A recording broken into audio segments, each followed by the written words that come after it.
7h36. Pois bem, estamos na série Os Inquês de Malaquias.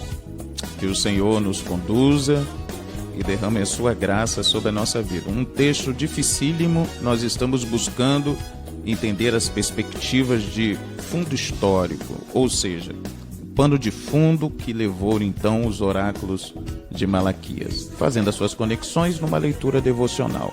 Vamos lá?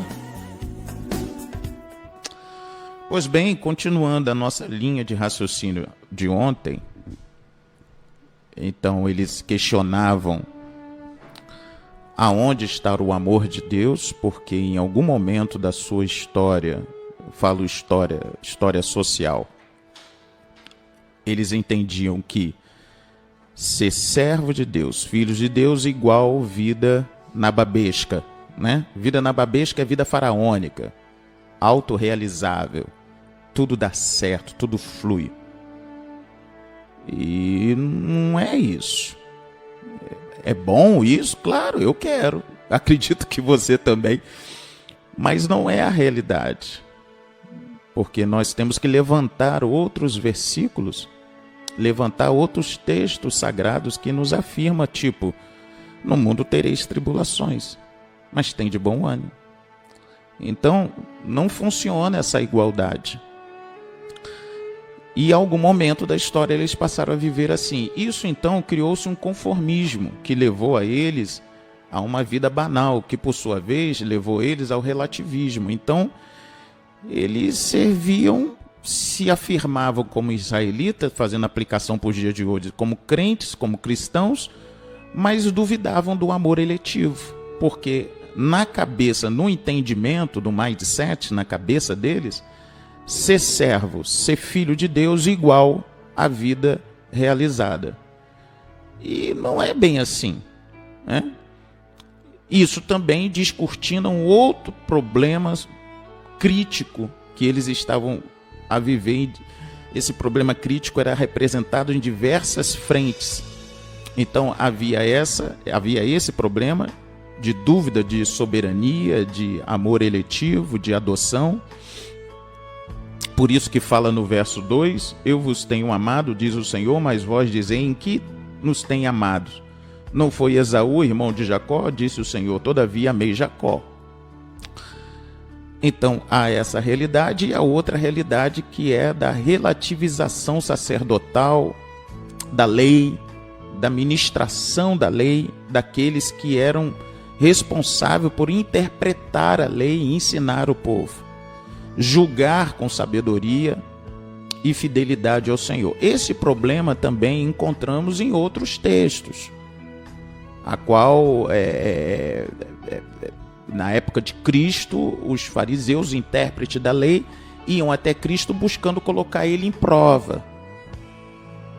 Então, não é algo novo e também não deixou de ser, pois essa anomalia, essa dificuldade, essa deficiência, ela permanece, e inclusive nos dias de hoje. E é sobre isso que nós vamos encerrar nessa perspectiva, fazendo uma leitura um pouco extensa,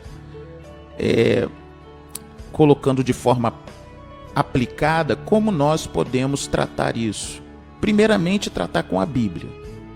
É indispensável, irrevogável, intransferível. É nos voltarmos às Sagradas Escrituras. Então, antes de continuarmos, verso 9 do capítulo 2. Por isso também vos desprezeis, indignos diante, fiz desprezíveis e indignos diante de todo o povo, visto que não guardastes os meus caminhos e vos mostrastes parciais na aplicação da lei. Então, toda a interpretação, todo o envolvimento teológico, todo o envolvimento do rito mosaico da época eram movido a interesses escusos. Numa linguagem de hoje, nós chamamos, como eu falei ontem, dificílimo tratar isso, mas é a realidade, por lobby, né? O que é o lobby? Lobby é uma tratativa de conversas de um indivíduo ou de um grupo que tenta, a partir dessa conversa, benefícios pessoais ou benefícios coletivos de um grupo. Como a igreja, e aqui eu me refiro à igreja organizada pelo corpo congregacional, envolve transcendência, não uma questão de imanência, de estar contido em alguma coisa ou contém, não, de transcendência. O nascimento, a natureza da igreja é transcendente. Então nós devemos tratar no espiritual, inicialmente com tudo, e paralelo ou conjugadamente, olharmos também a igreja como organização religiosa. Ou seja, que tem uma sede, que tem um lugar, que tem a sua expressão social, a partir da sua localização, da sua identidade, da sua identificação. Então, isso também deve ser contemplado na nossa busca de solução ou de mitigar esses problemas. Ou simplesmente colocar barreiras para que esse problema não se acentue. Sempre vai ter, porque nós estamos falando de identidade humana, problemas humanos, pecado, natureza caída. E isso é muito importante, nós partimos desse princípio, porque se eu olhar segundo Pelágio, eu sou meio pecador, ou não sou tão pecador assim, porque eu tenho moral, eu sou ético, mas parar num sinal vermelho não vai me salvar. Mas é ético, é lei, mas não salva.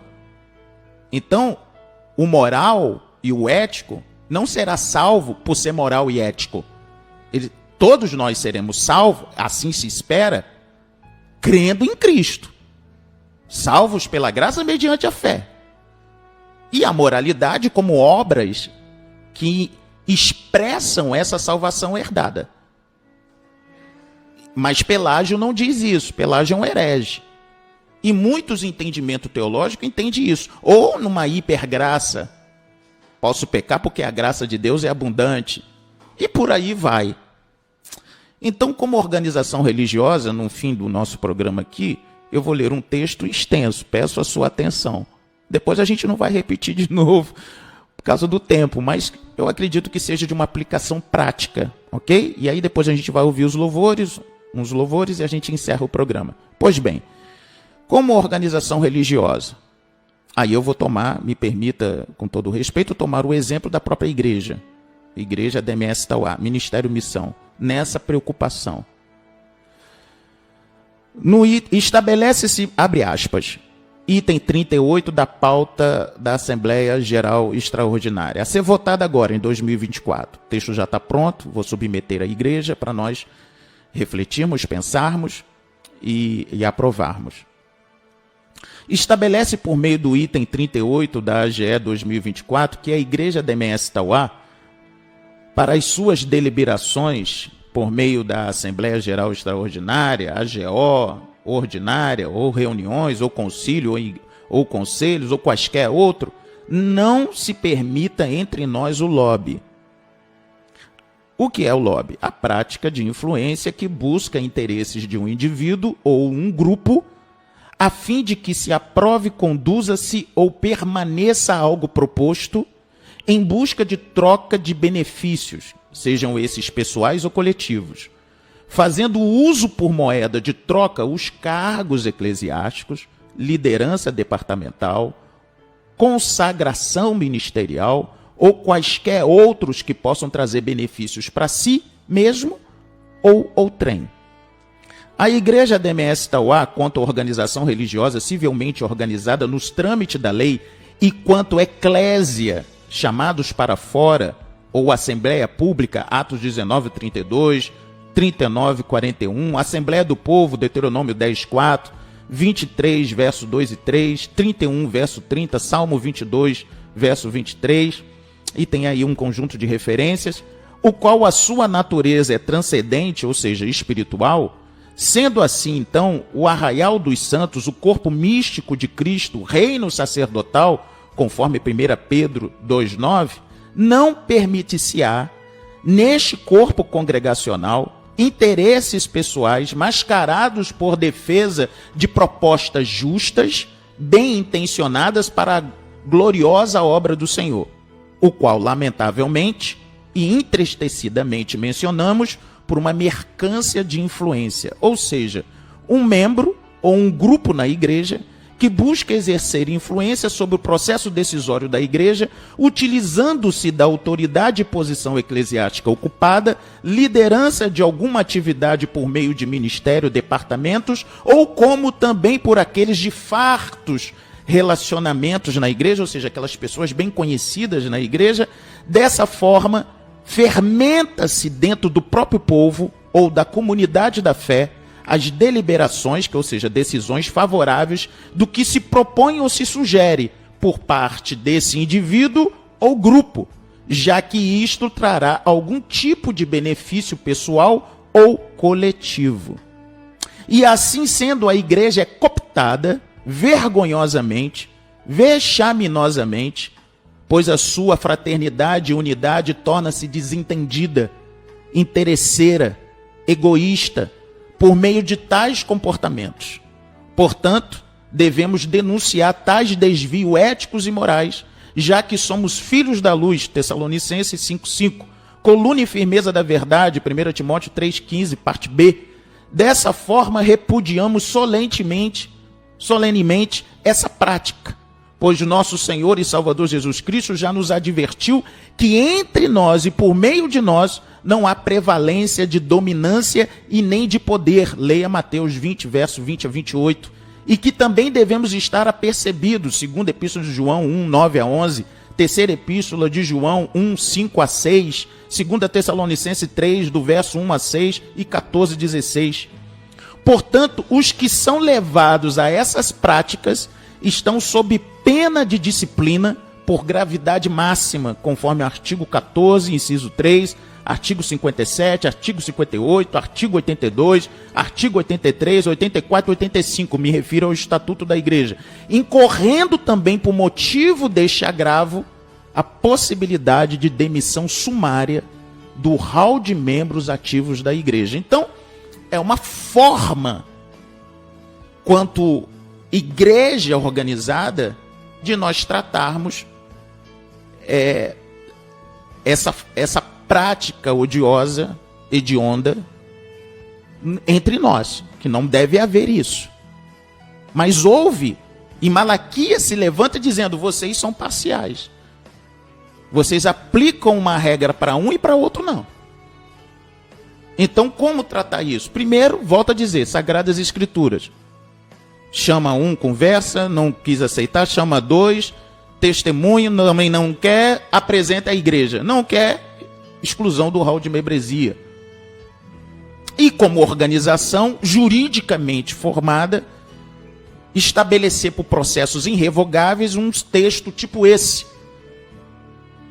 Isso ajuda, não resolve tudo, mas ajuda. Estamos fazendo a nossa parte. Então Malaquias é levantado dentro desse cenário. Que Deus nos ajude a viver como igreja, resolver os nossos problemas como igreja. Então medite no livro de Malaquias, olhe também o texto de Neemias, Neemias capítulo 5, Neemias capítulo 13, o problema do casamento misto, o problema da usura, da ganância no capítulo 5, o problema da parcialidade da câmara secreta de Tobias dentro da casa do Senhor. Isso são tudo problemas e que nós devemos tratar os nossos problemas. Amém? Que o Senhor nos ajude a você, irmão em Cristo, no seu arraial, na sua igreja, e como nós somos uma irmandade, que o Senhor prevaleça sobre nós e o seu nome seja glorificado. Um bom feriado. Que Deus te abençoe. Graça e paz. Fique bem. 7h50.